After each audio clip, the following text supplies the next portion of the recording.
Audible through the mic? Yes, sir. Okay. Online people, are we audible? Nandini?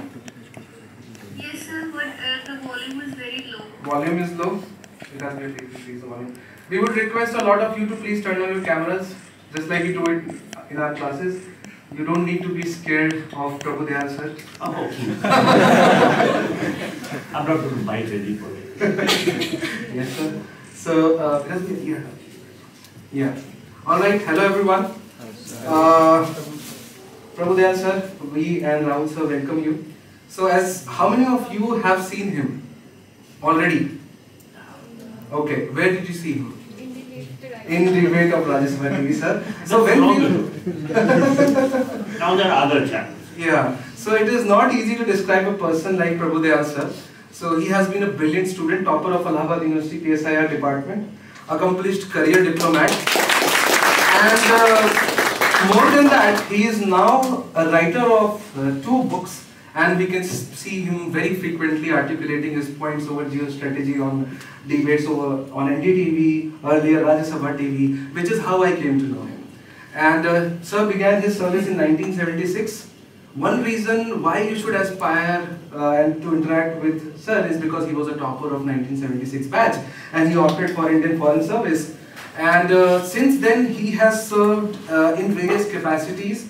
He has served India in Egypt, Pakistan, Switzerland and United Nations, Iran, UAE, and he has been ambassador to Kuwait, and finally he retired as an ambassador to United States of America.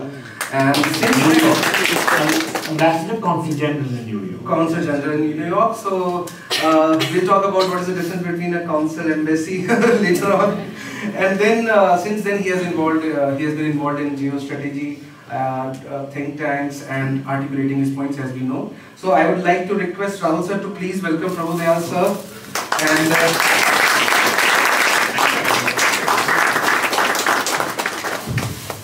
Rahul sir, would you like to say something? For sure. Yeah.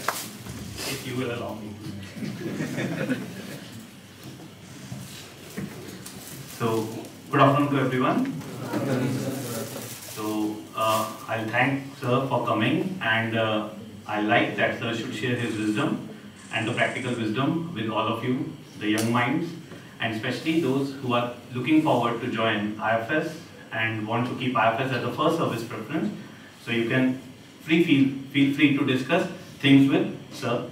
So I'll not take much of the time because I keep interacting with all of you a lot. So today I'll invite sir to share his wisdom with all of you. So sir, I'll hand over the things to you, please. Sir, if you want to speak, thanks.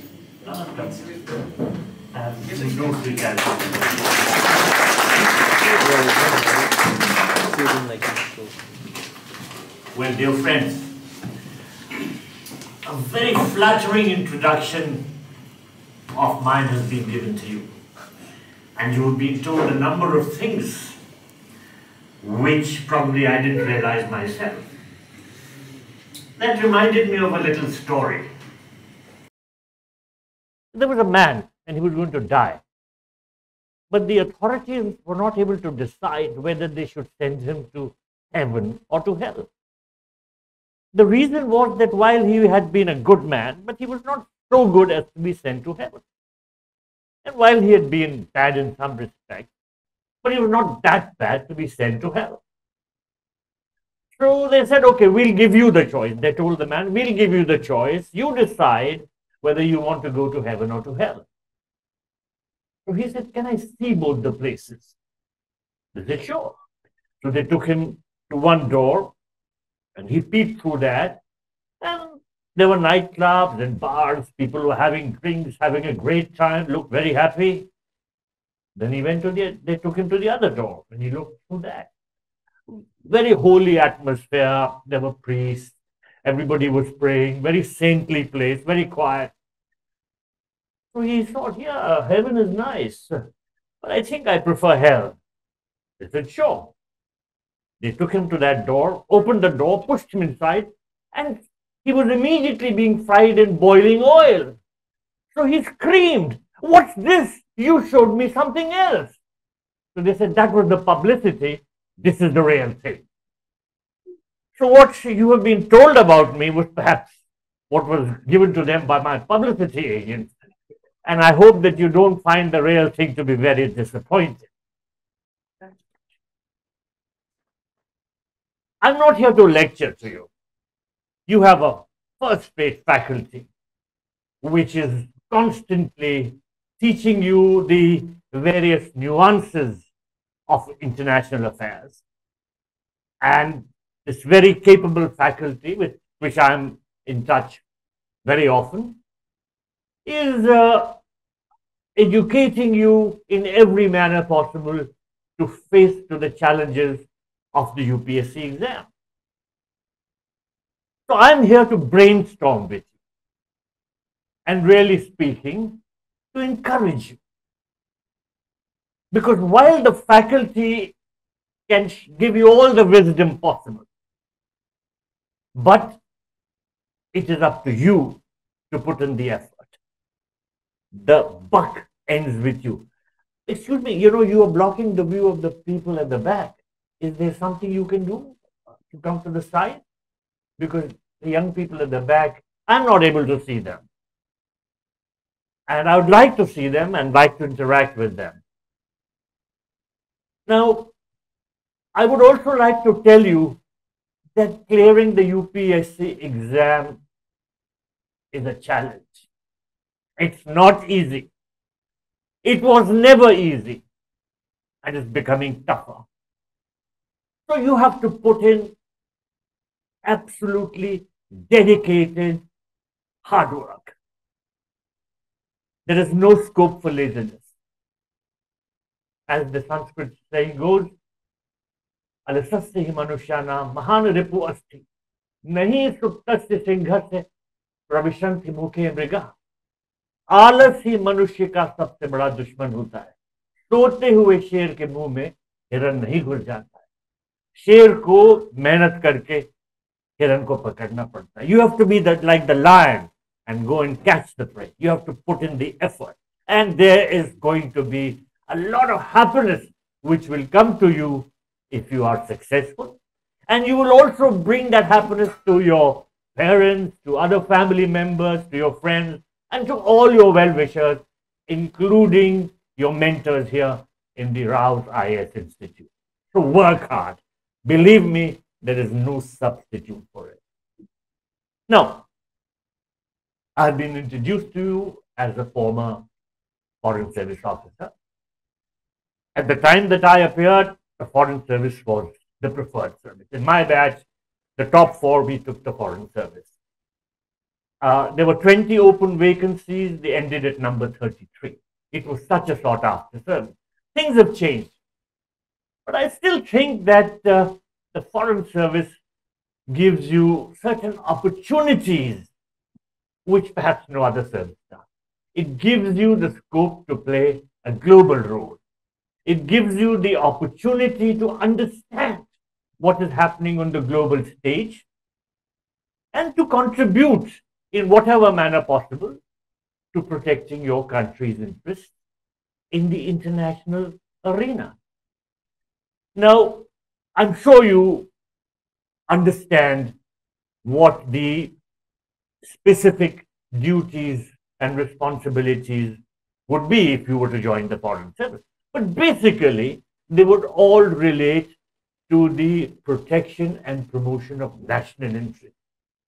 In fact, whichever service you join, whichever service, you will be helping to protect and promote the national interests of the country. In regard to international relations, what are the national interests? Let me ask you before I proceed. Young lady, can you tell me something which you consider as being a part of national interest in the international arena? Our country would be to protect our integrity and sovereignty, territorial and also internal. And beside this, national interest is also food, energy, security that we would consider. All right, very good. So, security, because national integrity and sovereignty relates to security, and there are plenty of elements which threaten our security. There are traditional threats to security. There are also non-traditional threats. For instance, the military threats that we have from Pakistan and China are traditional threats. There are also non-traditional threats. Can you tell me some of the non-traditional threats? Yes, very good. Terrorism is a major threat that we face. Something else? What about smuggling? What about fake currencies which were coming into our country? Climate.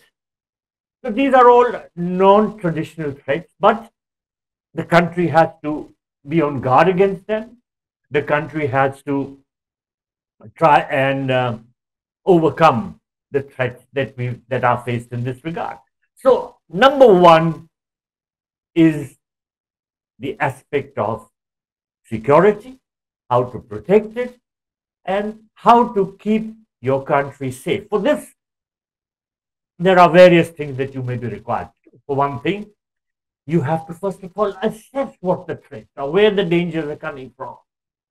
The military forces are there, but they have to be assisted with the best of weaponry, because the armed forces can only deliver if you give them the right sort of weaponry. So, as someone who's part of the machinery which deals with other nations, you have to see how you can get the best of military equipment for your armed forces, how you can get the best of technology. So security is definitely a very, very important aspect, and it is an integral part of your functioning as a diplomat. Now, another aspect is trade and economics. Can you tell me, sir, how trade and economics relate to the welfare of the country? Yes. Cultural exchange. No, trade, how trade and economics. Free trade policy. Correct. But how do they impact the well-being of the country and the people? You know, the economic aspect of diplomatic functioning is very important, because ultimately it relates to how you can make the country richer and stronger. All countries try and develop economically, develop their industrial base, become richer, because only then will their people be better off. But for that, you need a number of things. You need investment. You need technology. Now, as a successful practitioner of foreign policy, you would be able to engage with other countries and assist in bringing in more investment into India. You will be able to bring in more high-grade technology into India, because once these things happen, your industrial base strengthens, and at the same time, you are able to provide more jobs to people. The well-being of the people increases. At the same time, if your manufacturing base increases, you will be able to export. And exports bring in earnings. That also enriches the country. Prime Minister has been focusing on Make in India. This is a very important campaign, because if you end up importing everything, then your import bills go up. Your country doesn't become financially self-sufficient, and it can never be considered a country which is well off. And if the country is not well off, the people are not well off. So the economic aspect, the functioning in the economic and commercial area is very important. Then there is the third aspect, which relates to making yourself synchronized with other countries. In other words, making yourself understood and heard and appreciated by other countries. There are a number of issues on which you have to get support from others. For instance, a major challenge that we face is terrorism. Now, how to combat terrorism? Because it's a global problem. You need support from other countries. And unless they can be made to think the way you want them to think, you can't possibly combat the menace of terrorism all by yourself. You need global support. For instance, in our own context, we were able to put Pakistan on the grey list of the FATF. Can someone tell me what is the full form of FATF? Young lady, you tell me. What is the FATF? No, not you. The bad lady behind you. What about you? FATF, Financial Action Task Force. Yes. Where is it headquartered? You tell me. Where is it headquartered? FATF, Financial Action Task Force. In Paris. And its original mandate was to deal with money laundering, but then curbing terrorism and terror financing. Because all terrorism ultimately gets financed from sources. In the case of Pakistani terrorism, it's supported by the Pakistan government itself. So you have to try and put curbs on the financing of terrorism. Because if terrorists keep getting financed, then, it's going to be very difficult to control them. And this sort of control only happens if other countries can be made to think like you do. We have been able to get 100 Pakistani organizations and individual terrorists designated as global terrorists by the United Nations.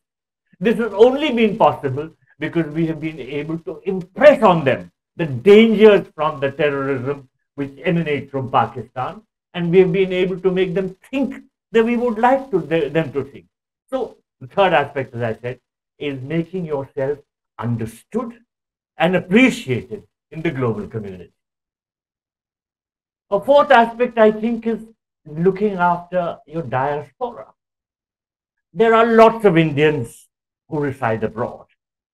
Some of them are categorized as non-resident Indians. Some others fall in the category of overseas citizens of India. Now, what is the difference? The gentleman in the brown jacket, please tell me. No, the one ahead of you. What is the difference between a non-resident Indian and overseas citizen of India? Non-resident might include tourists and students who are there for studies, and overseas citizens include the people who have gotten the citizenship. But correct. So the overseas citizen is not really an Indian citizen. He is a foreign national, but of Indian origin. Whereas a non-resident Indian is your citizen who is living abroad. So the diaspora broadly constitutes both. It includes the non-resident Indians. It also includes the overseas citizens. But you have a greater responsibility towards your citizens who live abroad. We have a large Indian population living abroad. For instance, in the Gulf countries, where it exceeds 8 million people. In the United States, in Canada, Australia, in Europe, there are lots of Indians, and they are earning. Many of them remit to India. And it is the responsibility of the government of India to help them if there is some trouble, to protect them, to look after their requirements. So this is also now becoming an increasingly important phenomena because the Indian community is becoming more numerous and more visible abroad. Now, there are many other aspects which would come into what would be considered the functioning of the diplomatic corps. But these are some important aspects which have to be taken note of, which have to be taken into account. Now, India has a big diplomatic presence abroad. We have diplomatic missions in a number of countries. Some of these are called high commissions. Some of them are called embassies. Would you tell me what is the difference between a high commission and an embassy? High commissions pertain to the Commonwealth countries, and other one is like which were not the part of British. Very good. So when you have a diplomatic establishment in a Commonwealth country, it is called a high commission, and when you have it in a non-Commonwealth country, it's called an embassy. Like, for instance, we have an embassy in Washington, we have an embassy in Moscow, we have an embassy in Beijing, but we have a high commission in London, we have a high commission in Canberra. Consulates function under the embassy of the high commission. In some cases, they used to be called the deputy high commission or the assistant high commission, but generally these are in the nature of consulates which function under the embassy. Now, the United States, for instance, is a very big country. You have the embassy in Washington, but there are 50 states and you need to have a more widespread presence. So that is why you have consulates in New York, in San Francisco, in Houston, in Atlanta and Chicago, because you need to have a greater outreach to the decision makers, to industry, to your own citizens who live there. So you need to spread out and have diplomatic establishments in different places. So the consulate function under the embassy, but they are part of the overall diplomatic establishment. Now, this is the broad outline which relates to how you, as a Foreign Service officer, if you chose to join the Foreign Service, would function and perform your responsibilities. Now, incidentally, I interact with young people here who come for their mock interviews, and sometimes I've had to ask people why they have not opted for the Foreign Service at all. And you know, sometimes I got this rather surprising answer. Some people said that they had not opted for the Foreign Service at all because their English they thought was not good. Now, of course, you can work on English, you can work on improving your English, but at the same time, the whole world doesn't speak English. There are countries where English is hardly spoken. So when people join the Foreign Service, they are allotted a foreign language to study. In my case, I was given Arabic. I had to study Arabic. I didn't even know the script of Urdu, but you're given all the financial resources. I had a private tutor. Sometimes people are sent to the university. I learned Arabic. And as a result, after Egypt, I was posted later in Dubai. I served in Kuwait. I served in Morocco. So if somebody doesn't know English and he can master a foreign language, he would have an opportunity to serve in a region where that language is used. For instance, the whole of Latin America uses Spanish, and except Brazil, which uses Portuguese. So if you learn Spanish, you could make yourself useful to the country in, say, Latin America.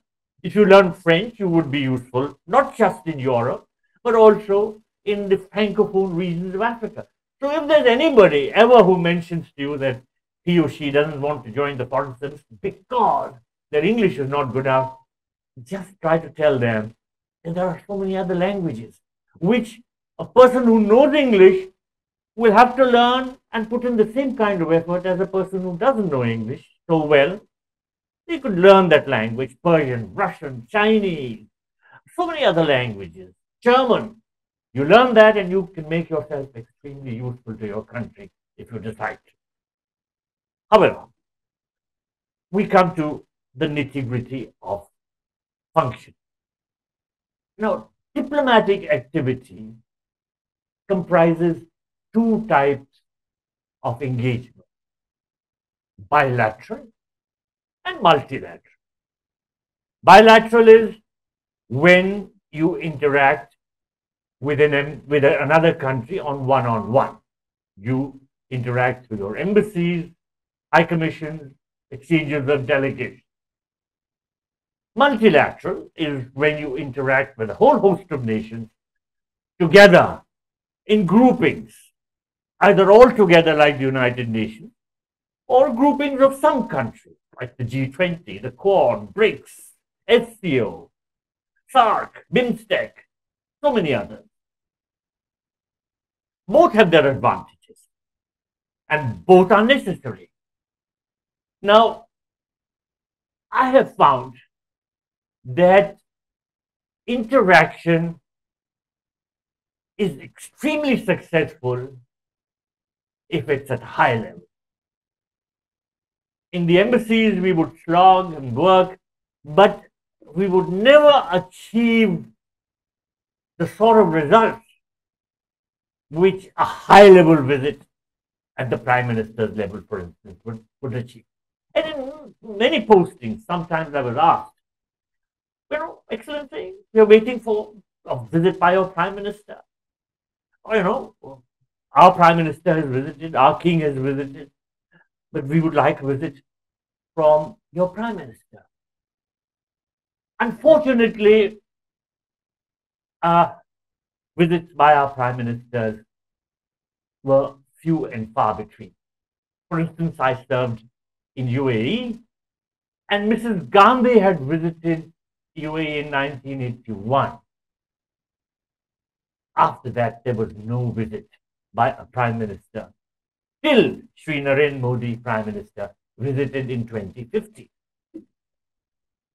In Australia, Sri Rajiv Gandhi visited in 1986 as Prime Minister.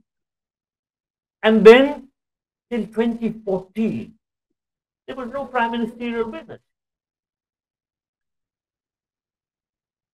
And then, say, for example, in a country like Papua New Guinea, which is in the Pacific Islands, there was never a visit by a prime minister till Prime Minister Narendra Modi went. And the whole of the Pacific region was so enamored by the visit, was so happy and thrilled about the visit, that I can't describe it to you. Now, the norm in Papua New Guinea is that if foreign visitors, dignitaries come, they are not received by a high-level dignitary if their arrival is after sunset. Their protocol doesn't allow. Prime Minister Sri Narendra Modi reached there after sunset.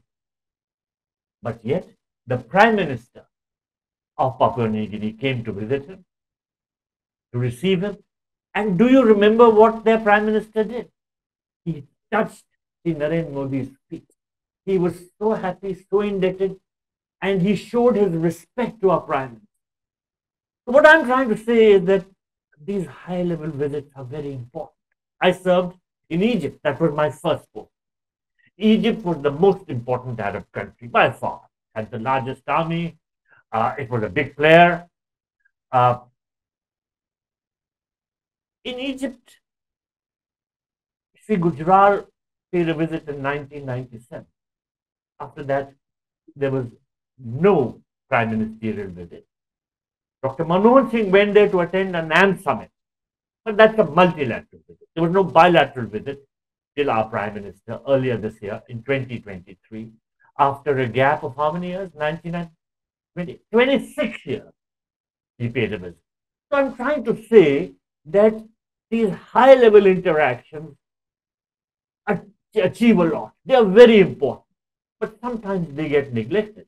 I'm happy to say that enough attention is being given to them, and our Prime Minister has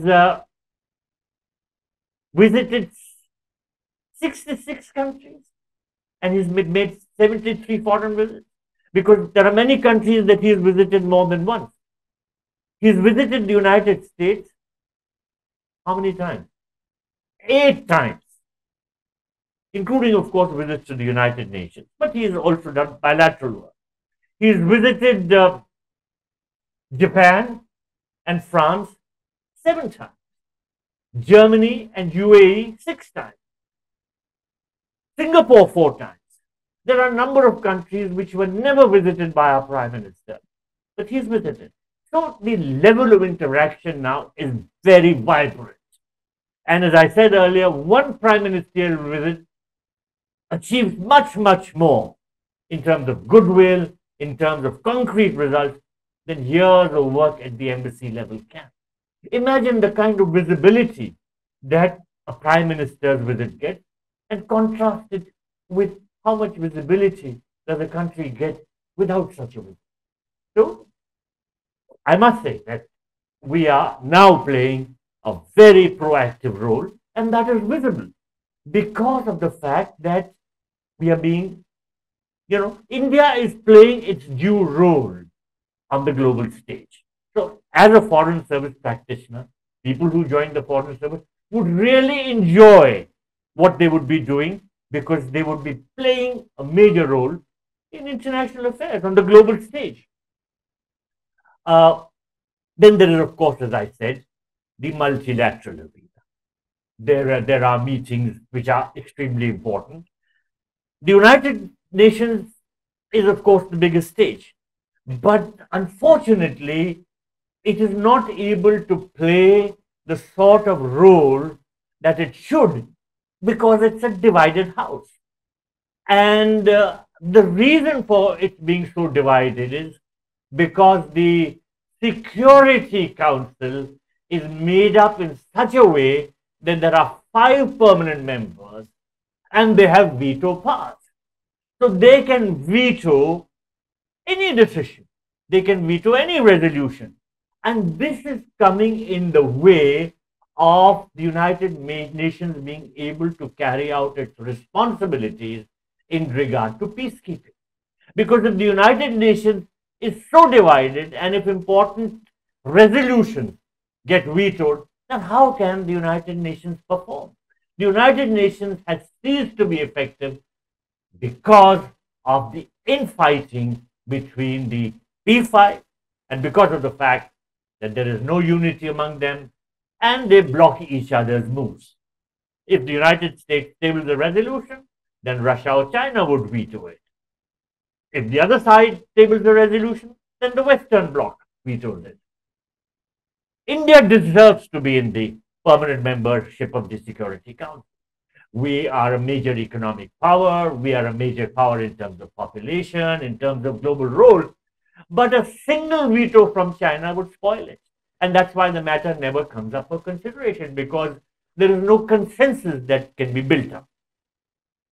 So there are other fora which have been found where India can play a role. And the G20 is one of them because the G20 comprises 60% of the world's area, 66% of the world's population, 75% of the world's trade, and about 80% of the global product. The gross world product is held by the G20 countries. So India is playing an increasingly important role in forums like the G20, BRICS, SCO, and taking care of its interests despite the fact that it's not a member of the permanent member. It doesn't have a permanent membership of the UN Security Council. Now, in your preparation, now I'm trying to guide you in regard to your interview. You haven't yet appeared for the civil services, right? You will be appearing this year, and then you will come up for the mains and then the interview. A lot of hard work remains. You have to slog it out. There is no substitute for hard work. At every stage, you're going to compete with the best. So you have to put in so much effort that you excel. And then finally, you will come for the interview. And in the interview, current affairs is an important aspect. But the problem is it's so vast. The global stage is so vast. There are so many things that happen. And your challenge would be what to study. I find this dilemma being faced by a whole lot of people. They don't know really where to begin. And there is so much that strikes them as a big challenge. You have to plan it out. Remember, an action plan is of great importance. First of all, you have to decide to follow on a regular basis everything which is happening and which you consider important. Now, as we stand here on the, what is the date today? 4th of December. The COP meeting is going on in Dubai, correct? What is the COP? You tell me one. COP stands for what? COP. Anybody who can answer, raise your hand. From the back. Full form is Conference of Parties, part of UNFCCC. Correct. What does UNFCCC stand for? Nations Framework for Convention of Climate Change. Good. The Conference on Parties, COP, of the United Nations Framework for Convention on Climate Change. Now, this is a very important meeting. It's being held this year in Dubai, and last year it was held where? The gentleman with the black jacket. Good. You've been prompted or you knew? Okay. And it's held every year. Now, climate is a very important issue and it's been neglected. Countries are indifferent to the amount of damage they have been causing. But, you know, India under Prime Minister Modi has taken many important steps which are being recognized. And these are all aimed at preventing further climate damage. For instance, Prime Minister set up the International Solar Alliance, and many countries are parties to that. During the recent G20 meeting, he set up the Biofuels Alliance because there has to be moving away from conventional sources of energy to alternative sources, and he's been trying to highlight that.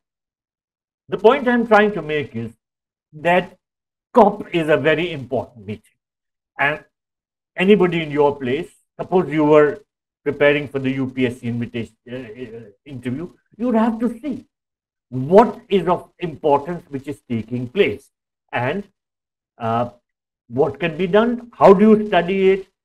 So you have to see the important issues which are coming up or which have recently come up. Now, one of the very prominent issues relates to Sikh extremists. First, there was the Hardeep Singh Nijjar case, where the Prime Minister of Canada in Parliament says that the government of India's agents were responsible for the assassination of Hardeep Singh Nijjar. And then there was a very sharp deterioration of India's relations with Canada. They expelled one of our officers from the High Commission. We expelled his counterpart from here. Then we asked them to downsize their embassy, their High Commission, because we said that so many of your officers are taking part in anti-India activities. And we said that there has to be parity. You have a much, much larger High Commission than we have, so you downsize. Visas were stopped. Of course, that also affected the Indo-Canadian community because they were the big travelers. Now that situation is eased. Visas have been restored to some extent through e-visas, electronic visa applications. But what I'm trying to say is that issues like this, the Hardeep Singh Nijjar case or the Gurpatwant Singh Pannu case, these are all recent. So somebody preparing for the UPSC interview must have a very sharp vision, locate these issues, study them, analyze them, read about them. Now, how do you all read? You read newspapers, print newspapers, or you read on the internet? I'll be honest with you, I don't subscribe to a single newspaper because the internet has the information highly. And I access all the news from all over the world. I read newspapers from all over the world to my laptop. And that gives me instant access to whatever is happening. The newspaper comes in the morning. But there are a lot of things that happen during the course of the day. And that information is accessible to you through your laptop. I ask my uncle, Uncle Google, to tell me everything. And he has all the answers. So for instance, I want to read about COP28, what's happening, what does Prime Minister say? Now, the newspapers will carry it the next day. I have to do a television discussion on it. I read everything on the internet, and I have all the facts, I have the insights. So I would advise you to use the information highway as much as possible to access and prepare on topics which would be important for you for the interview. And believe me, once you get into the stream of things, you will be able to identify what you need to study. And you will be able to access all the relevant information and put it together. Now, for putting it together, you need to prepare bullet point notes so that you can access them, refresh your memory, and of course, go back to asking Uncle Google and see on the internet whatever you need to see. So, as I said, these issues have been important. There is some evidence which the United States has given. And when in the case of Canada, no evidence was given which was credible. We said repeatedly, you give us evidence, we'll look at it. In the case of the United States, they filed the case in the court. They have accused an Indian national, Nikhil Gupta, of trying to carry out these assassinations, and they have said that his handler was somebody who's in the Indian intelligence and security system. We have set up a high-level committee to look into the allegations to see what is correct, what is the truth. Frankly speaking, even the most credible intelligence information which is given needs to be analyzed, because there are lots of cases where the United States has said that it has evidence, and that evidence has turned out to be false. For example, the United States had said that it has credible information that Saddam Hussein was making weapons of mass destruction. And they tabled this information with satellite images and other images in the United Nations. And they managed to get a sanction to invade Iraq. Later on, it was found that that evidence was bogus, it was untrue, it was fabricated. But too late. 1 million Iraqis either died or were injured. There were war casualties, 1 million Iraqis, because of fabricated evidence. So, as a country which is wise, as a country which keeps its eyes and ears open, we would need to take a look at the evidence. And we would be doing that. And we have said that we will be setting up, we have set up a committee, and the committee will look into it and we'll decide. But nonetheless, this issue is important. And this issue is affecting our relationship with Canada. This issue could also affect our relationship with the United States. However, the relationship with the United States has become very wide. It has become very broad-based. And the United States has got some specific interest in having a good relationship with India. So I think both sides will make an effort to limit the damage. And that is what should be done, because we have great interest in a good relationship with the United States, and they have great interest in a good and smooth relationship with us. The number one reason which is cited as far as the United States is concerned is that it wants to contain China, and it sees India as a counterpoise to China, because the United States fears that territorial ambitions of China would bring about a conflict with Taiwan. Now, already there is the Russia-Ukraine conflict going on. Already there is the Israel-Hamas conflict going on. So can the United States afford to have a conflict in the Indo-Pacific region? No, they don't want that. They want China to be contained. That is the thinking behind the core. That is one reason why they want to have a closer relationship with India. But I think there is a bigger reason. There is a stronger reason. Can anybody tell me that? You, sir, with the cap. Anybody? What would be a bigger reason than just the containment of China? Weapon sales The sales of military equipment are a major factor in US policy towards India. This is my feeling. And I think that this view is shared by a lot of people. Look, the United States doesn't manufacture and export television sets or, small things, big things, weaponry, which is expensive. How many countries can afford that sort of weaponry? How many countries even need that sort of weaponry? India does. India is the world's biggest importer of weapons. India has the most dangerous geopolitical environment.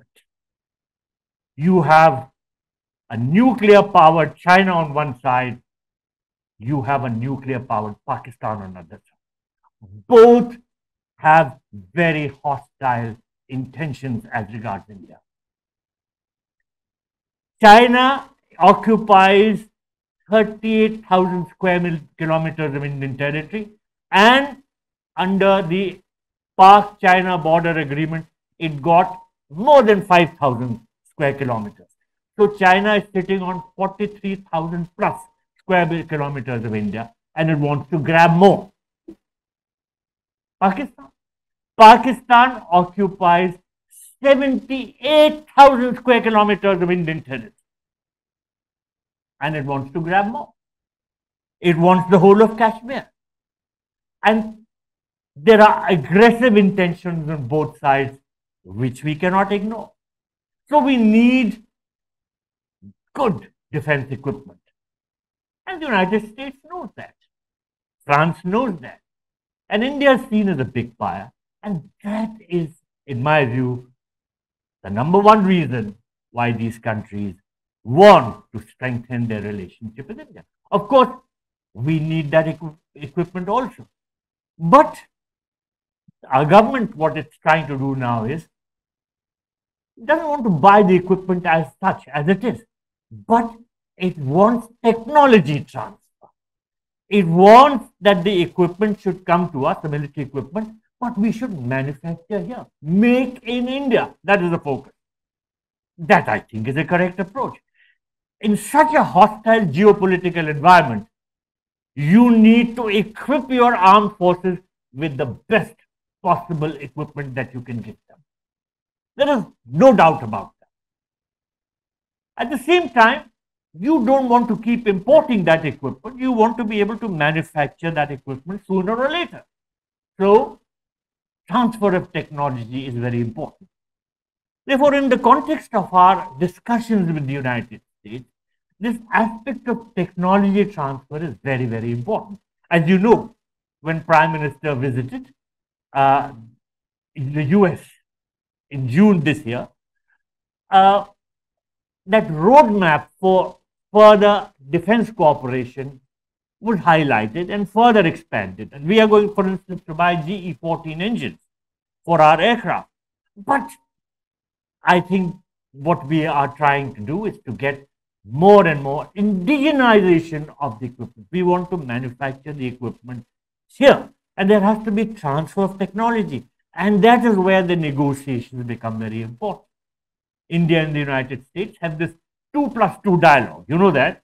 Recently, they met around 10th November, the 2+2, which is the Defense Minister of India and the External Affairs Minister of India talking to the Secretary of State and the Secretary of Defense from the United States. The highlight of that is defense, the defense cooperation aspect. And defense cooperation means weapons, what we want to get from them, what we want to be able to manufacture. So, the United States has a great interest in being able to export this. So, the damage which could be caused through the Gurpatwant Singh Pannu case, where they have filed a case in the court saying that Nikhil Gupta was in touch with some plainclothes person. I mean, he was working actually for the US intelligence, and he thought that he was going to be one of these people to assassinate and all that kind of fabric. They have filed a case on that basis and given some evidence to us. I think we are looking at that. But the point is, firstly, everything which the US says doesn't have to be taken as face value. Secondly, both sides will do their utmost to ensure that the relationship doesn't get derailed. Both sides have a strong interest in preserving the relationship. And unlike the case of Canada, where the Prime Minister went public even before any evidence was given, and where the relationship is not of that great consequence as it is with the United States. Those efforts didn't work in the case of Canada, but in the case of the United States, I'm sure that efforts will be made to keep the relationship on track. I'm mentioning this to you because very often in your interview, if you were a candidate for the interview now and going up, there would be asked questions. What do you think? Would the Pannu case spoil the relationship? So you have to reason it out. You have to think, what is happening? How can the damage be limited? And do both sides have an interest in limiting the damage? Then, these two things are very important, the Pannu case and the Niger case, and how they're impacting your foreign policy. Another instance of an incident which has happened recently, which is affecting our foreign policy thinking, is the case of the 8 retired naval officers, naval personnel in Qatar. Now, these people were working for an Oman-based company called the Al-Dahar Technology and Consultancy Service. And in August 22, they were detained, solitary confined. Nothing really was known what were the charges. There have been media reports that now, because they were convicted by a court in Qatar, and there have been some media reports that the charges against them were for spying for Israel. Frankly, the Qatar government has not said anything openly, and neither has our government said. But there have been media reports. Have you seen these media reports? That they were convicted for spying for Israel. That they were passing on some intelligence relating to submarines. These people were not working on submarines anyway. They were working in the training of Qatari naval officers. But the charges against them are that. And the matter has gone to appeals court. The appeals court has admitted the appeal. And Government of India is fighting for them. Government of India has engaged lawyers for them. And I don't know whether you read the reports of Prime Minister's meetings at COP, but he met the Qatari Amir. And there was a very pleasant conversation. There was a lot of video coverage of him walking alongside the Qatari Amir and talking, and there was a meeting. It has not been said that this issue was discussed, but my guess is it was. And I'm sure that the government will do everything possible to make sure that these 8 naval officers do not get convicted. But I'm bringing this issue up to you because these are the sort of issues which you will have to watch out for. They are in the media, they pertain to India, and I think there is a lot of anger in India about this sort of a thing happening to 8 of our retired naval officers. The naval chief said very recently that we'll do everything to make sure that they get released. Then, for instance, so we have covered among very recent events, COP. You must read the deliberations at COP. The opening plenary had 3 UN officials. In fact, the UN GA president, the chairman of the particular climate change outfit in the United Nations, then the UAE national, who's the president of COP28, and our Prime Minister. Our Prime Minister was the only head of state out of 100 heads of government who were attending COP28. Prime Minister of India was sitting on the dais at the opening plenary. This highlighted the fact that India is a global player in regard to climate change, and also that the relationship between India and the United Arab Emirates is very, very close. And he was given this important position to sit in the dais along with the 3 officials who were conducted in this conference. It shows how important he is considered in the climate change context. Now we have covered these issues. You must look at the deliberations at COP28. And incidentally, Prime Minister offered to host COP33 in India in 2028. No, in the year 2028. But that will be COP33 if it's held every year. Then what else? Anything that strikes you as important? We've covered, oh, how can we forget? The two big global wars which are happening. Russia-Ukraine, which tomorrow will be 650 days old. The Russian invasion in February 22 was 650 days ago, start tomorrow. The war shows no sign of ending. If you go back, the war is even older because Russia had invaded Crimea and occupied it in 2014. And there is no sign of the war ending, though of course it seems that Western support for Ukraine is dwindling and Russia seems to be now getting the upper hand. Then the Israel-Hamas war, which suddenly started out of nowhere. There was a 7-day ceasefire. The war is resumed again. More than 250 Palestinians were killed in the bomb attacks yesterday. About 100 plus Israeli and other hostages have been released. More than 200 Palestinians who were arrested and kept in Israel have been released. But that war is not showing any signs of ending. And again, during his meetings with Arab leaders at the COP28, Prime Minister urged three things. Firstly, that hostages should be released. Secondly, that relief supplies should be allowed to go into Palestine. And thirdly, that there has to be the two-state solution to Palestine.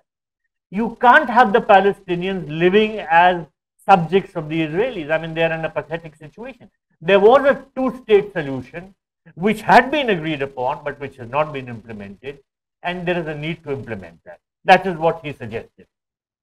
So finally, let me just sum it all by saying that when you prepare, you have to look at the immediate things. You have to look at the year that has gone by and see what all has happened which is really important from India's point of view. In particular, the engagements of the Prime Minister. Now, if you look back, in May, the Prime Minister went to Japan to attend the G7 meeting as a guest. He's been invited 3 times as a G7 guest, repeatedly. He also had bilaterals there. He had the meeting of the Quad. From there, he went to PNG to attend the Pacific Islands, Indo-Pacific Islands Forum meeting. First ever Indian Prime Minister to have gone there. And India would be giving some sort of assistance, energy assistance, renewable energy, all kinds of technical assistance to these nations, which need that assistance. He went to Australia, where the Prime Minister of Australia said he's a rock star, because no foreign dignitary had been accorded the sort of welcome which the Prime Minister of India got. That was in the month of May. In June, he went to the United States. You would have followed that visit. That was a historic visit. It was a state visit, and he was the first ever dignitary who addressed the joint session of the US Congress twice. He's become the first person to do that. And there was a very, very important agreement that was reached. You have to go into detail. We still stay with June. He visited Egypt on the way back. As I said, no Indian Prime Minister has visited Egypt since 1997. Egypt is a big player in the Arab world. It is located on the confluence of Europe, Africa and Asia. The Suez Canal is controlled by Egypt. So it has an important place in world affairs, but somehow we have not been paying that much attention. The Egyptian president was invited in January as the chief guest at the Republic Day parade. Even Nasser, in the heydays of Nehru-Nasser friendship, Nasser had never been invited as chief guest. But the present president, whose name is Abdul Fattah al-Sisi, he was invited as chief guest. So Egypt is already warming up to India, and we need the support of a country like Egypt because terrorism has got a global dimension. Egypt has been suffering from Islamic terrorism. When I was posted there, that was between 1978 and 1981, President Sadat was assassinated by the Islamic terrorists. In the military parade, the dug and hidden the weapons, and during the parade they picked it up and they assassinated him. One of the people in the parade ran up and shot all these people. So Islamic terrorism has been a very big challenge there, and there are connections between terrorist groups in Pakistan and Egypt and elsewhere. So a good network with Egypt will enhance your capability to get intelligence input. At the same time, there are important regional players. So why don't we have a good relationship? The Prime Minister made a stopover. He met the Imam of the Al-Azhar. He met the Indian community, which has a lot of Bohris. And frankly, all this propaganda that India is hostile to Muslims, all that was put to rest in the Arab world, because it's very important to have the other countries recognizing your true virtues. That was in the month of June. In July, he was the chief guest at the Bastille Day parade in France. On the way back, he paid a visit to UAE, both countries being very, very important for us. Then in August, he went to attend the BRICS conference in South Africa. And on the way back, he stopped at Greece. The last Indian Prime Minister who visited Greece was Mrs. Indira Gandhi in 1983. For 40 years, there was no visit by a Prime Minister. He visited. And then he hosted the G20. Now he has gone to the COP meeting. I'm trying to point out that there is a certain dynamics which is in foreign policy, which is evident and which is enabling India to play a bigger role in the world stage. And if you people were to join the Foreign Service, you would be part of this process. Thank you. Any questions? Yeah. Sir, I have two questions. Yeah. First of all, thank you for busting the myth of the language issue for Foreign Service aspirants. Yeah. Similar conventional wisdom. Learn Arabic. Wallah Azim. Yeah. So conventional wisdom that we get to know for Foreign Service aspirants is that there is lesser political interference in the foreign services. Is that true? And based on your experience, has there been a situation where domestic politics has impacted or influenced or created a crisis in international politics? No. First of all, we don't come into contact with politicians on a day-to-day basis. We interact invariably with the External Affairs Minister or the Ministers of State for External Affairs, who interact with us on substance. There is a lot of mutual respect.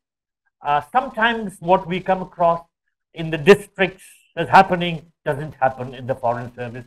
You live very, very safe from that sort of interference. And there is mutual respect between the politicians who visit. And in fact, if you posted to say, when I was posted in New York, there were a lot of politicians who came all around the year. But there was a lot of respect that was shown by them towards the Foreign Service. Never anything which was disparaging in nature. The second question relates to the functioning of the job itself. So what kind of an influence or an impact can a single officer make on foreign policy or some decisions? Let's say in climate change, we have to take a decision. How much impact does a single officer have? Well, the Ministry of External Affairs works on the principle of team functioning. As an officer, you are a part of a team which makes suggestions or formulates a paper which pertains to policy formulation. So you have a chance to make an input. You have a chance to play a role. But if you try and think that, you'll be able to raise your hand and say, hey, I did that. No, it's a team game. If you're, for instance, posted in a mission, you will draft a paper, you will submit it to the next person. For instance, I did most of my writing when I was first secretary or second secretary, very junior. But it was vetted by the officer under whom I worked. It went to the ambassador, who would, if he appreciated it, he would either authorize that it be issued by me or the officer above me, or if he considered it worthy enough, he would formulate it and send it on. So you have a role, you have a chance to contribute to what policy formulation, but as I said, it's a team affair. And the ministry would then think on that and formulate its policies. It's an intellectual game.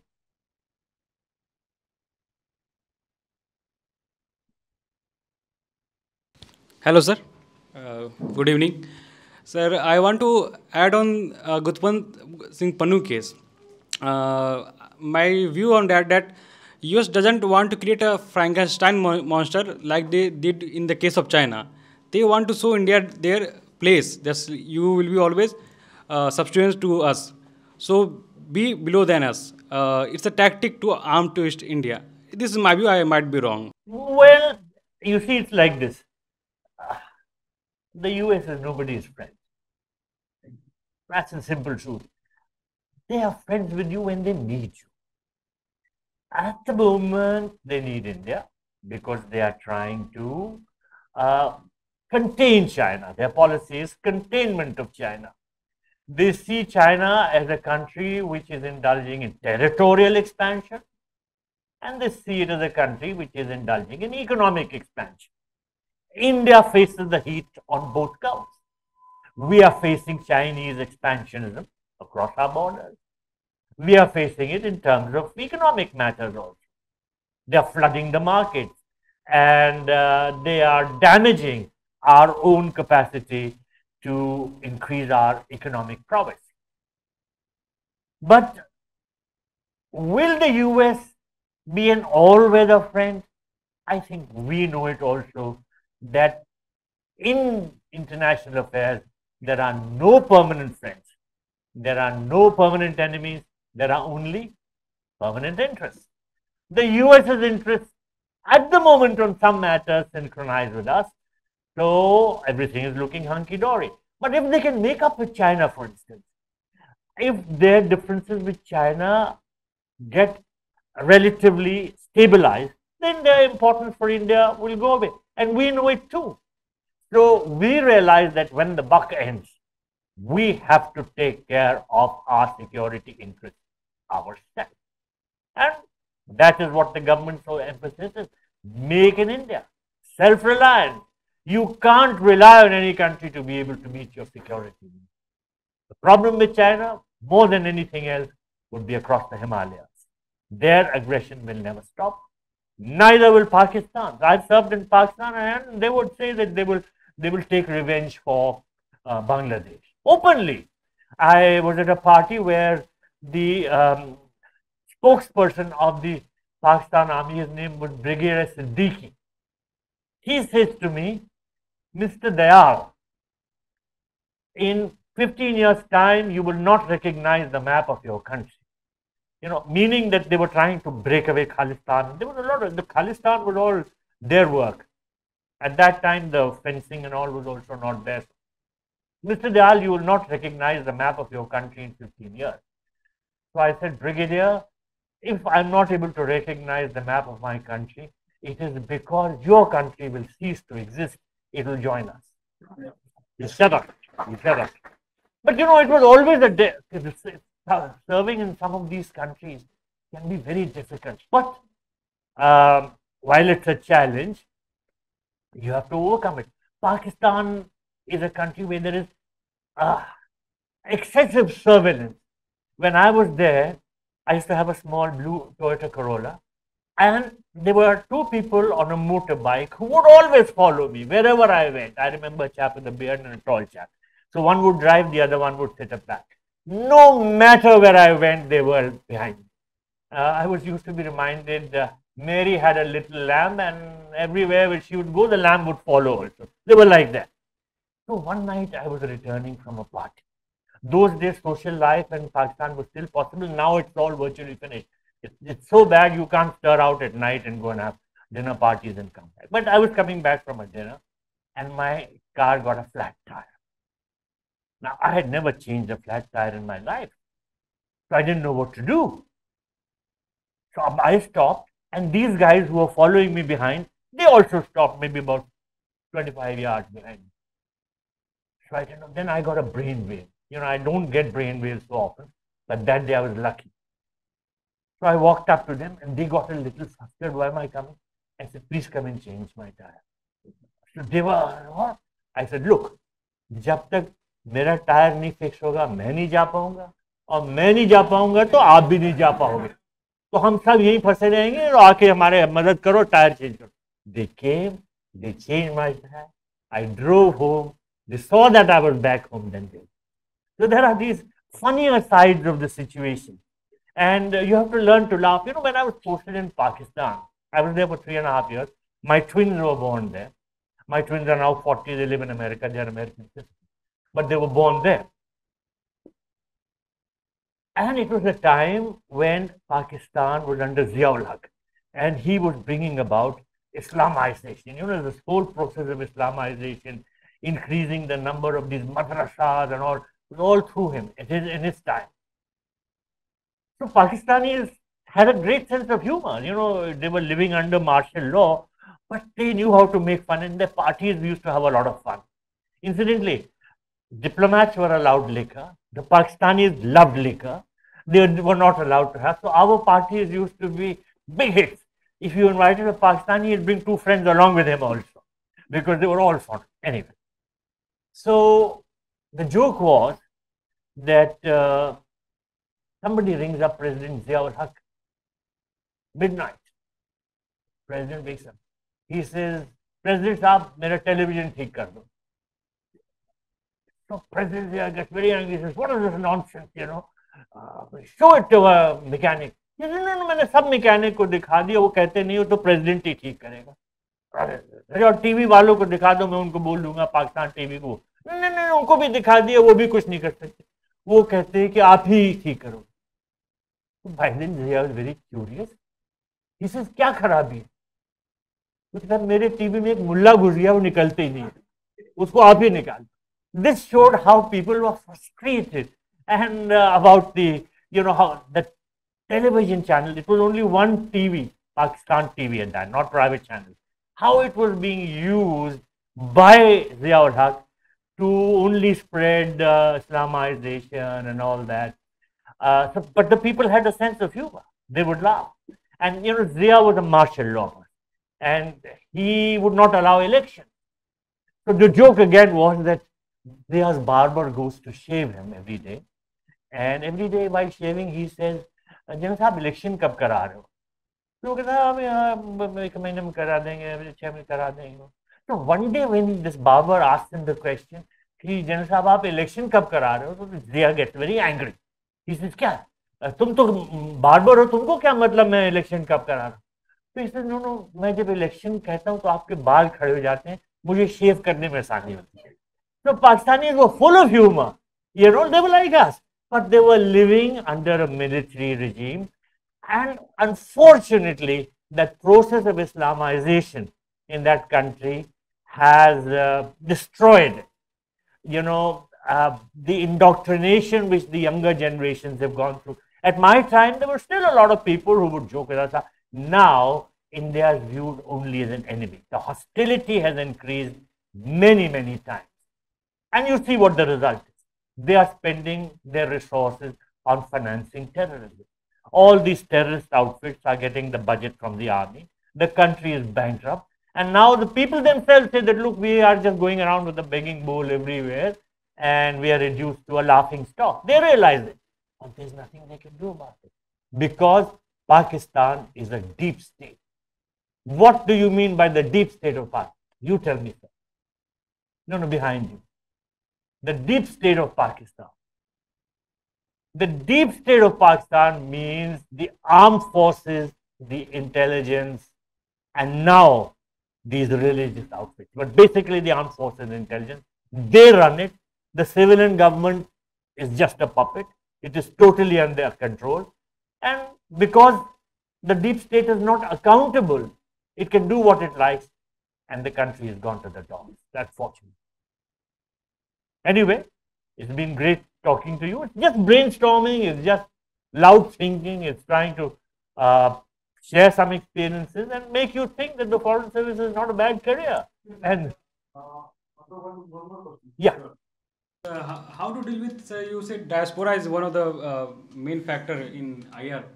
So how to deal with this non-traditionalist diaspora challenge? For example, in US it is happening through universities and colleges that like they celebrated Tamil History Month in one of the state to provide a successionist policy that Tamil is different from the rest part of India.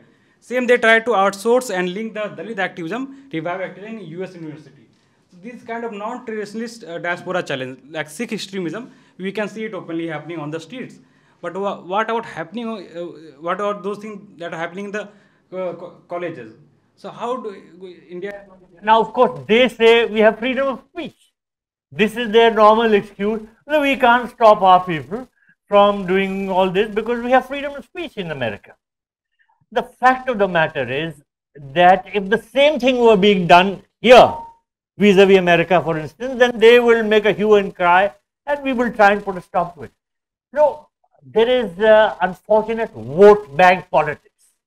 There are plenty of American politicians who need the support and the votes of those people. And they consider them their vote bank. They don't let things happen. Even in Canada, the extremist Sikh element form part of the vote bank. Even Justin Trudeau needs the support of that Jagmeet Singh, who heads the New Democratic Party, NDP, New Democratic Party. And under the Canadian system, I think the party needs at least 170 seats to form the government. He was short. He had about 158 or something. He needed support of another party. And Jagmeet Singh gave him the support. And Jagmeet Singh is a great critic of India. He is a proponent of Khalistan.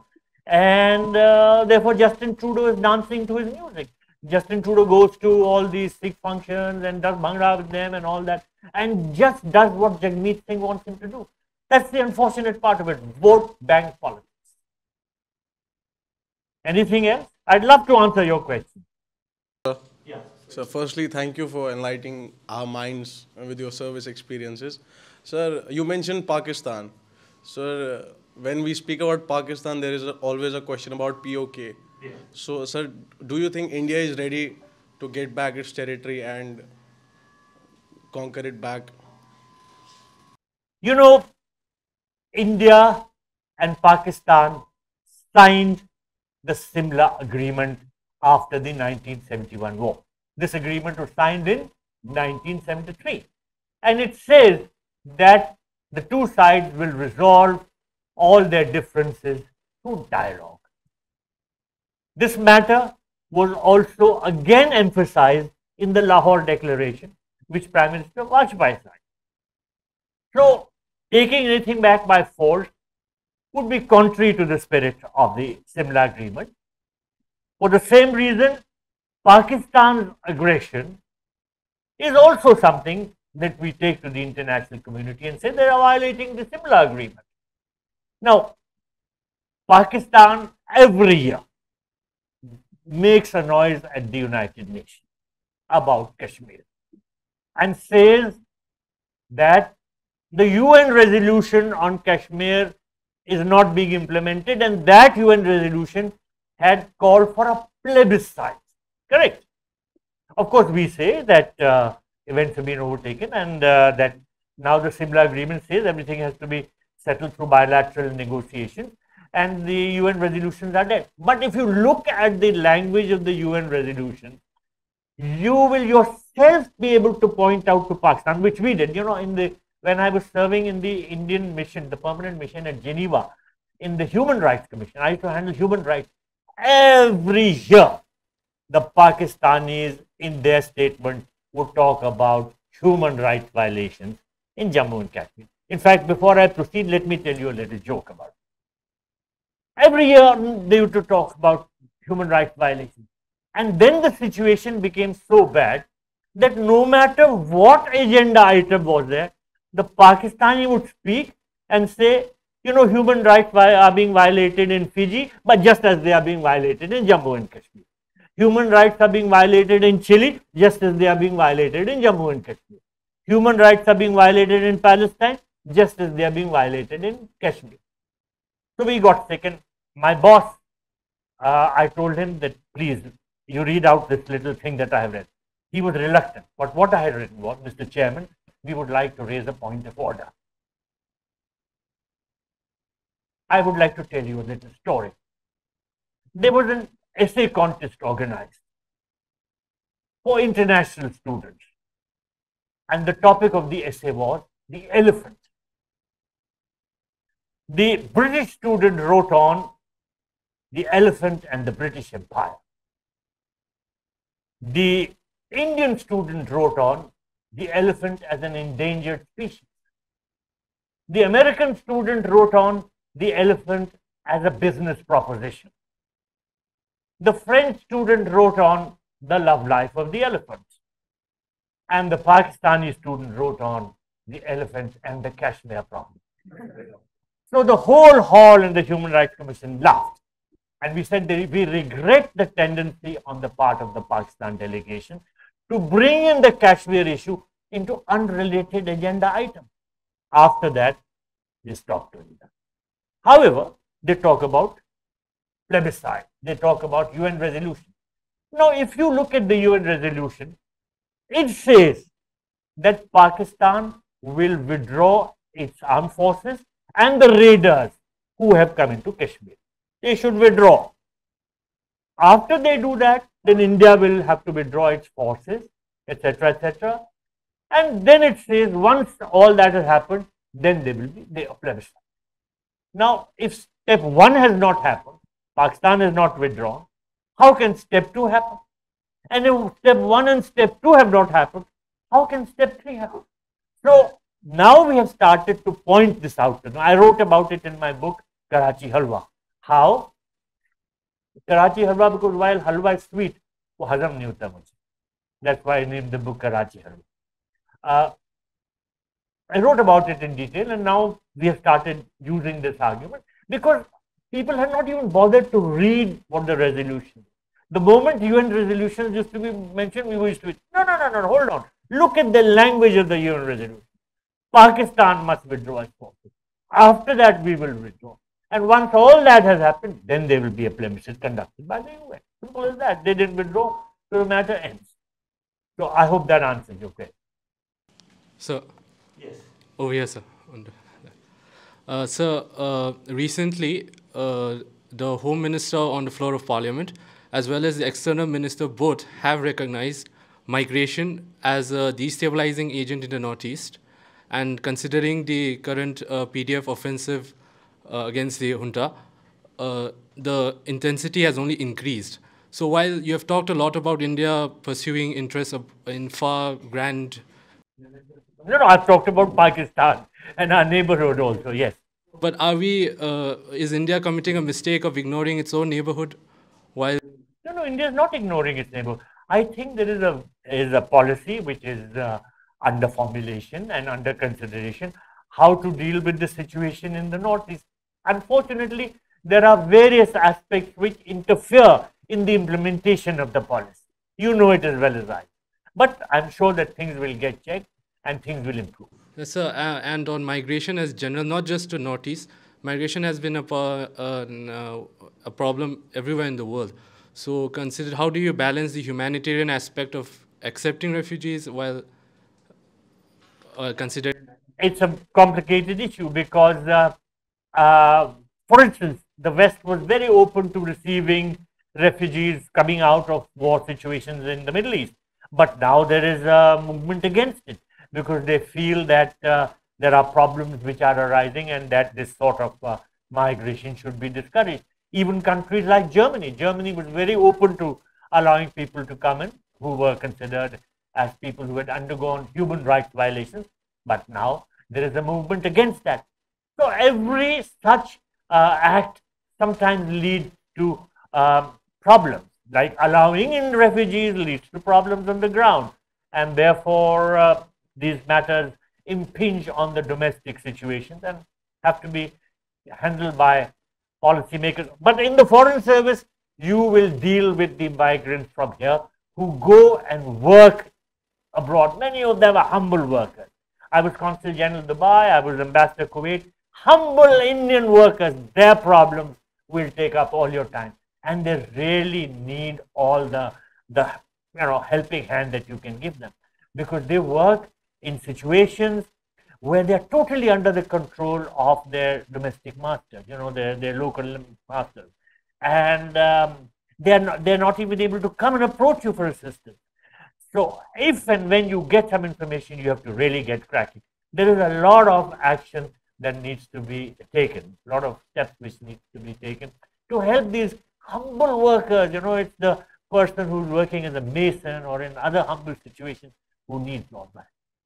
Sir, can you please say how is work-life balance in Indian foreign services as compared to other services?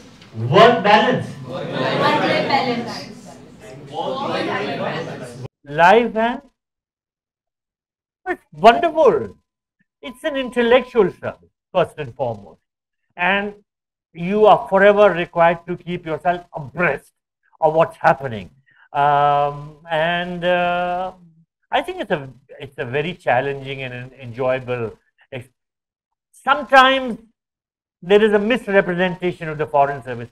Somebody jokingly said to me that foreign service is all alcohol and protocol. I said, hold on, what are you saying? They said, this is what we think, that you people are only going to the airport to receive dignitaries and sitting in the evening and having parties. No, there's a lot of intellectual work. There's a lot of groundwork. You have to help humble people. Passports, visas, all these require a lot of sympathy. First of all, you have to have sympathy to be able to help people who are in need. So your work style is good, your lifestyle is good. You are looked after by government. Look, the kind of housing, emoluments, etc., which you get as a foreign service officer are not comparable with what you get. There's no comparison. Your foreign allowance is so handsome. When I was Consul General in New York, I used to get about $3,500 just to throw parties every month. Every month. So you're looked after very well by government. So if you are aspiring, I can tell you that life is good. Any other questions? Sir, adding up to the questions which he has already asked, sir, coming from the Northeast, I see three very important factors affecting us a lot. Due to the military and this civil conflict going on in Myanmar, and due to immigrants coming to Manipur and Mizoram, is further adding up to the fuel ethnic tension going on in Manipur between the Kukis and the Meiteis. That is the number one factor. Number two factor is due to the cheap drugs available in the Northeast, so many of the youth's life has already spoiled.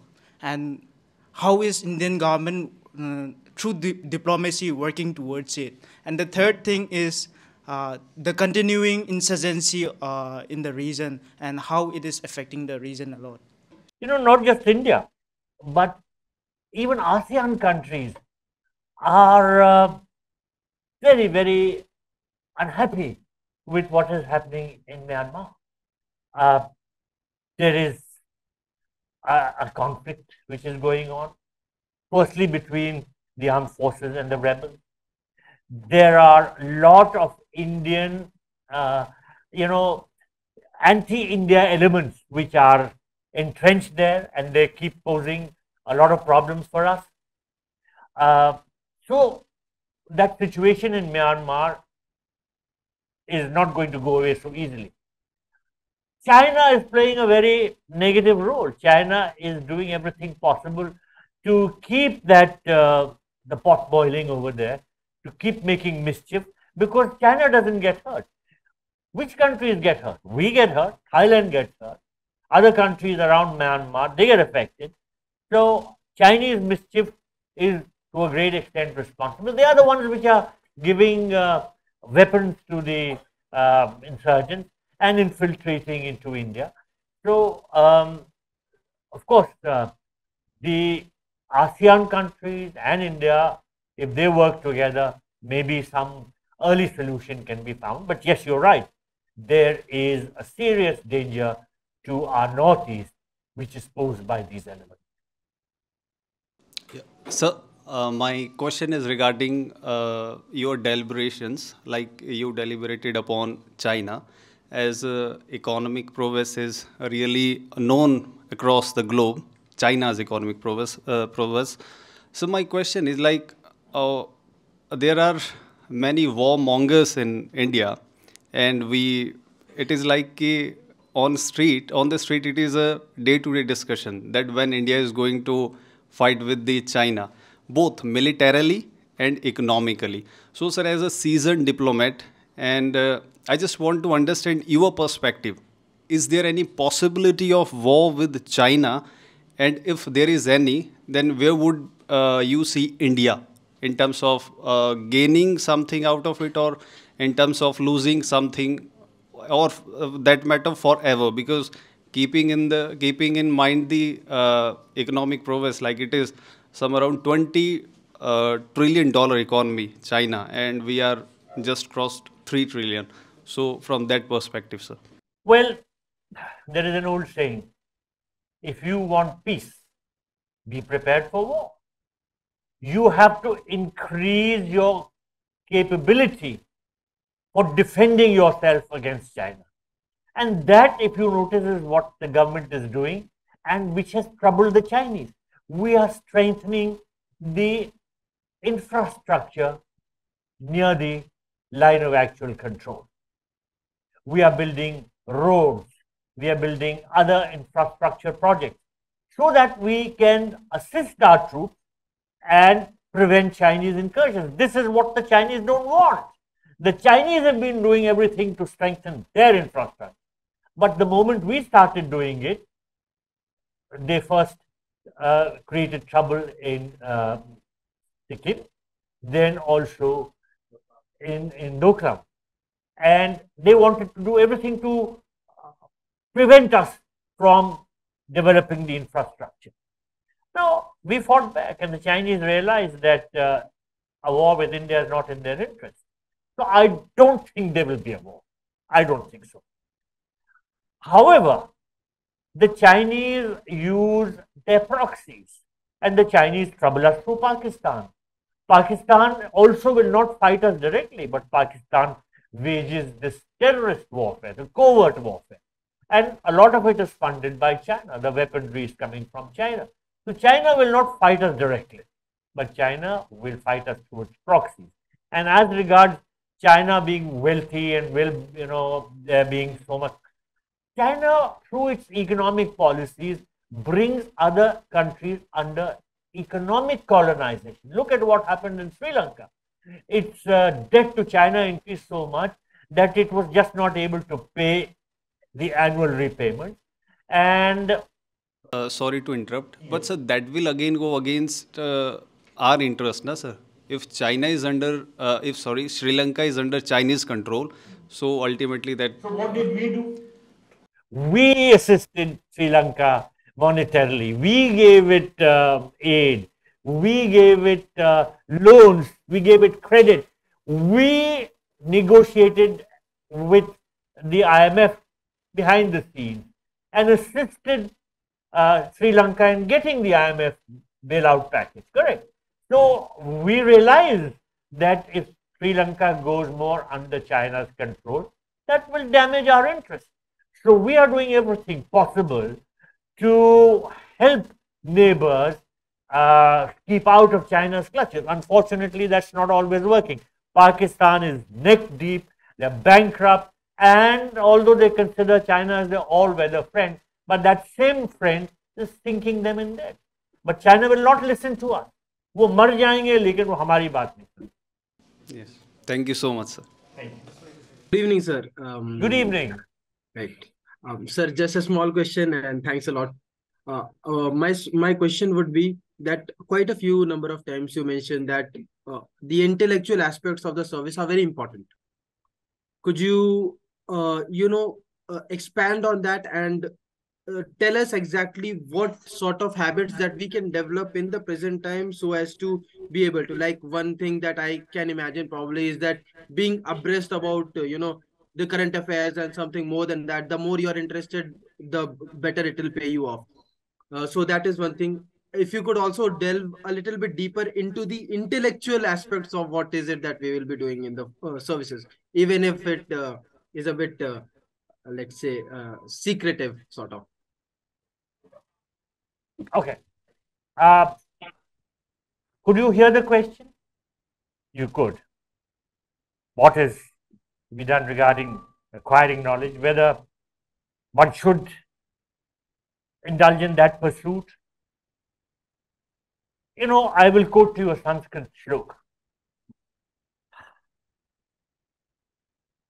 Na chorharyam, na rajaharyam, na bhratrabhadyam, na bharahari. Wisdom, vidya, is something. What is this? Vidya is something that a thief cannot steal from you. It is something that the king cannot snatch away from you. Na chorharyam, na rajaharyam. Na bhratrabhadyam. Brothers cannot fight to divide it among themselves. Na bharahari. It is not heavy. It is light. So there is a joy in acquiring wisdom. It's unparalleled. You are neither ever too old nor too young to enrich yourself intellectually. It's a joy in itself. It's an endless pursuit. It doesn't mean that you need to acquire knowledge to get this. No, it's a joy in itself. And remember, if you are happy in the pursuit of knowledge, you will be appreciated. You will be considered a person of value, of worth. Again, a Sanskrit shloka. Swagrahe pujyate murkh. Swagrame pujyate prabhu. Swadeshe pujyate raja. Vidwan sarvatra pujyate. अपने घर में तो मूर्ख को भी पूजा जाता है. स्वग्रहे पूज्यते मूर्ख. स्वग्रामे पूज्यते Swami. The village lord is praised and honored in his village. Swadeshe pujyate raja. A king is praised and worshipped in his country. But vidwan sarvatra pujyate. If you are a wise person, a knowledgeable person, you will be respected everywhere. So pursuit of knowledge is a joy in itself. And if you are in a profession like the foreign service, you have an endless opportunity to acquire knowledge on the global platform about various countries, about the dynamics of international politics, about economy, about regional conflicts, about everything. So the scope is endless. It's just that you have to enjoy it and don't look for what you get in return. It is just a joy in itself. I hope I've answered your question. So I hope, well, we can. Sir, despite that, we are living in a very hostile environment. Yes. On one side, there is a Pakistan. On one side, there is a China. Sir, the present, why we are not collectively solving these indifferences? Europe has already done these things. Like Germany, East Germany, West Germany, they are fighting wars with each other. Now they are good friends. In Europe, there is a Shanghai visa. In one permit, we can travel other countries. Presently, our issues should be the climate change, poverty, health. Our policy should be based on the Vasudhaivam Kutumbakam. We are living in the era where there is one world, one family. Well, you are saying precisely what I have written in my book, that the real challenge for our region is poverty. And unfortunately, we are not able to work collectively as a South Asian region, and we are one of the poorest regions in the world. But the problem that India and Pakistan have doesn't seem to go away, and frankly, that is the #1 cause of why there is discord in South Asia and why there is poverty. But I have wished that a day will come when the two nations live in peace and harmony, and once that happens, the region will prosper. Have you heard Mehndi Hasan singing? Well, there is a ghazal by him. I heard him many times. I used to know him very well in Karachi. Gulon mein rang bhare baade no bahat chale, which means wave, the spring wave has blown and the flowers are filled with colors. And I said, I wish that our region is like that. It blossoms with colorful flowers. And the wave, a new wave blows, a new wave of goodwill. Unfortunately, it's not happening. Thank you, ladies and gentlemen. I wish you all the very best. Work very hard. That's all. Question I would like to ask, sir, here. Okay. Sir, in the near future, with the rise of TTP within the state of Pakistan, within the Khyber Pakhtunkhwa region, sir, are we going to see Pakistan being wiped out of world map in near future? No, it's like this. Pakistan is facing a very serious problem on its northwestern frontier. And the Afghans don't recognize the Duran line. They don't recognize this border between themselves and Pakistan. They want the whole of the Pakhtun region, the Khyber Pakhtunkhwa province, to be part of Afghanistan. Now, Pakistan created Taliban and sort of funded it and put it in a position that it could get into power in Afghanistan. But you know, now that the Taliban is in power, it's not going to listen to Pakistan. Pakistan thought that the Taliban will do exactly what it wants to do. The Taliban is not doing that. It has its own way of thinking. And the old dispute, the territorial dispute, has resurfaced in a very big way. Moreover, the Pakistani Taliban wants to change the government in Pakistan itself. They think that this government is not an Islamic government and they want to install their sort of government. So there is a conflict between the Pakistani deep state and the Pakistani Taliban. So things are in a mess. Recently, the Pakistanis asked a lot of people who are from Afghanistan, undocumented people, to go back, and that has created more tensions. So I don't think this tension between Afghanistan and Pakistan is going to go away. Meantime, while we don't have full diplomatic relations, we are assisting Afghanistan.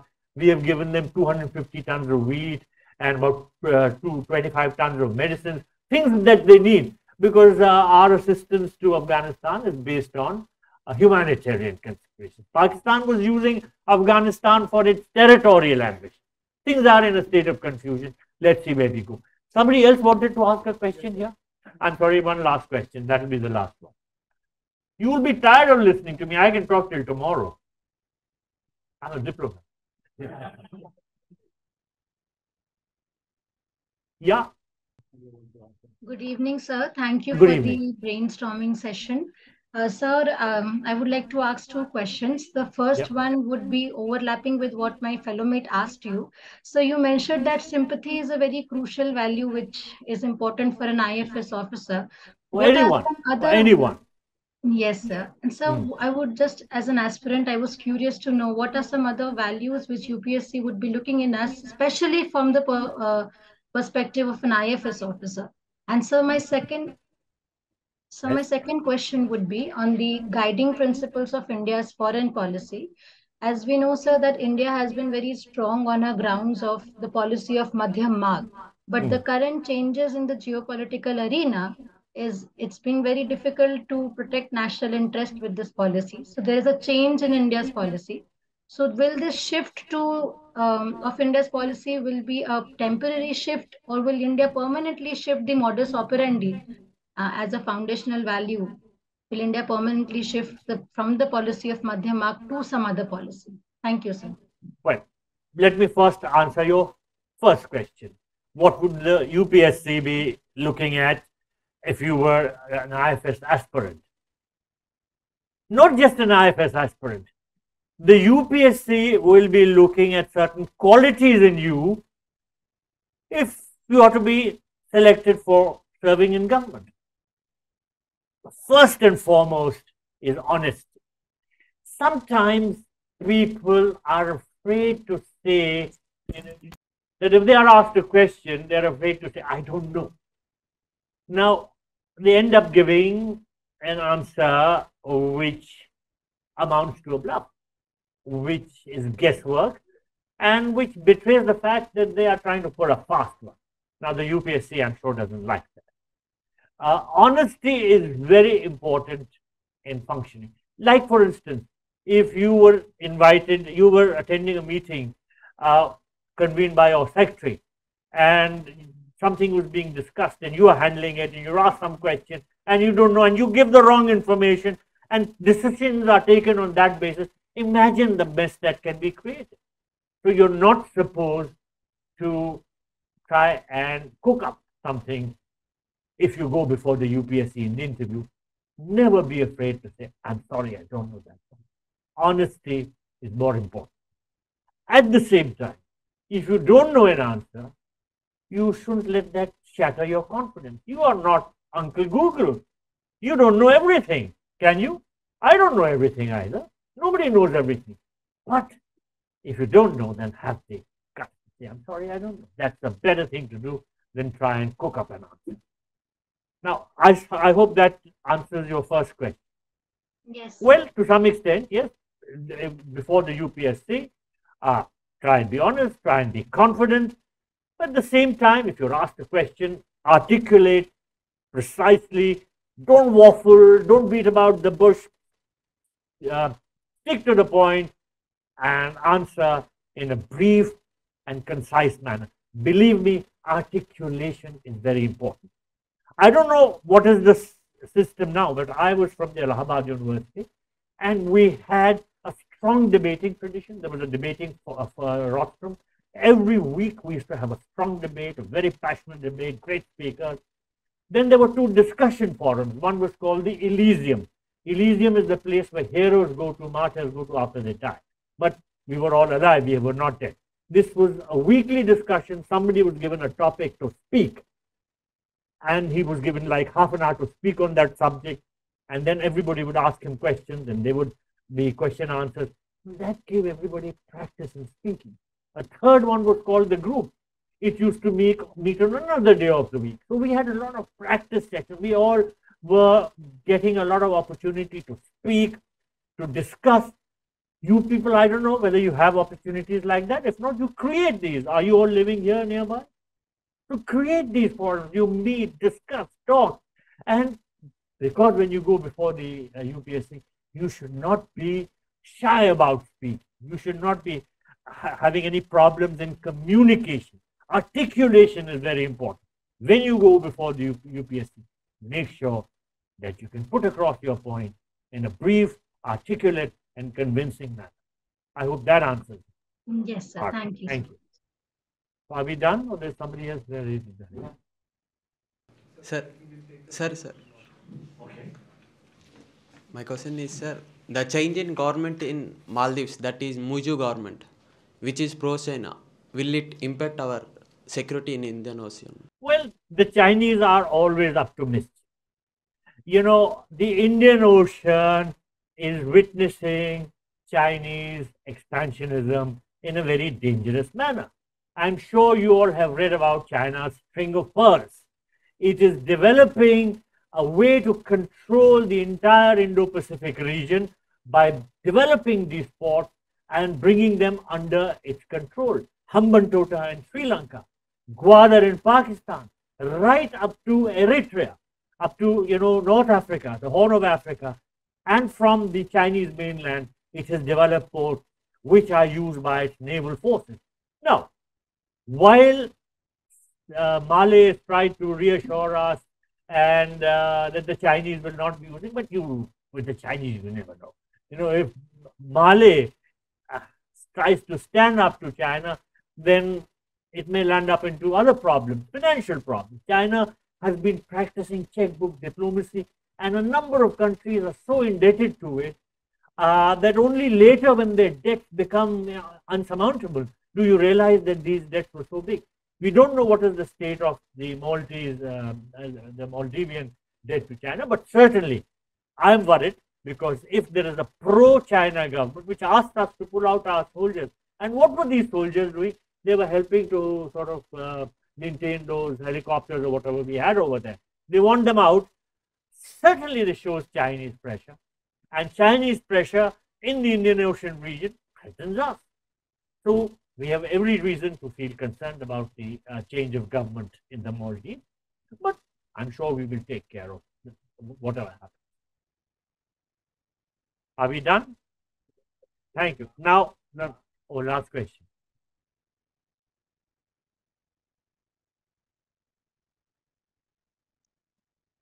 Good evening, sir. First of all, I'm thank you used to so sitting much. in the UN from 10 to 5. Am I audible? Good Yeah. evening, sir. First of all, thank you so much. I mean, honestly speaking, I wasn't planning to join this session, so I just joined in and I thought, okay, I'll try to listen for 5 minutes, but I just got stuck to the screen and I couldn't move. So thank you so much for such insightful session and those humorous incidents which you shared with us. Uh, so my first question is that we very proudly own whatever economic reports are there from, World Bank or IMF or other international institutions, but we tend to disown the other reports like the gender gap reports or the hunger index. So is it just a political stand, or there are biases actually in the system, in the international system? And my second question is that, like, what is the protocol in decision making in the foreign services? Like, if there is some emergency situation, for example, in Russia-Ukraine war, or for that matter, in Israel-Palestine issue. So i- immediately the war broke out. So who takes the immediate decision? For example, if we get any such news, we immediately ping up Rahul sir, or we tell him, okay, sir, what's going to happen? So what's the protocol in foreign service? So Well, these are my the questions. protocol in the foreign service is that depending on the importance of the issue, a suitable decision-making team is set up, whether the team is headed by the External Affairs Minister himself, or even higher up by the Prime Minister, the National Security Advisor. But the government works on the basis of team functioning, and decisions are made after due consultations with all who are concerned, who are involved, and who can make useful input. Now, my advice is, if you are become a part of government, make yourself useful. Make others realize that you can give useful inputs, because government has to function on the basis of a team system. Make yourself a good member of a team. And that, by the way, applies to other issues also. Here, there are lots of you who have friends with each other. And believe me, these friendships can be used to promote your own intellectual abilities. You can exchange good, useful information and not sort of try and go it alone. Believe me, if you want to go fast, you go alone. If you want to go far, you go together.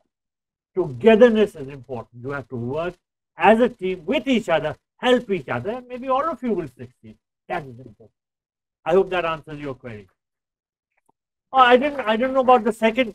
Your other question was, why are these reports about global hunger and all that ignored? Is that right?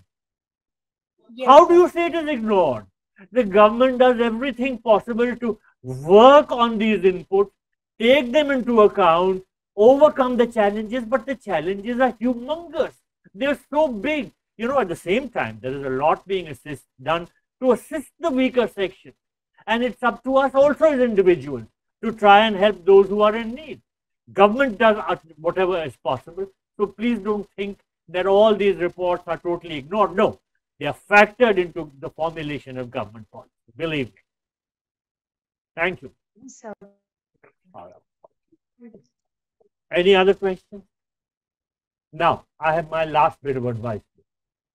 When are your prelims? 28th or 6th of May. How many months? Time flies. You have to get down, burn the midnight oil. There is no question of not succeeding. That option doesn't exist. You have to succeed. You have to slog. Remember, life is never a bed of roses. It's either a bed and no roses, that is, aram karo, kuch nahi milna hai, or roses and no bed. If you get it, you have to slog, you have to work. You can't just relax. Be alert, follow global situations, think, write, talk to yourself, talk to your friends, clear your doubts. Believe me, you will find a lot of joy in being able to do that. And when you succeed, you will bring joy to all of us. God bless you all. Thank you.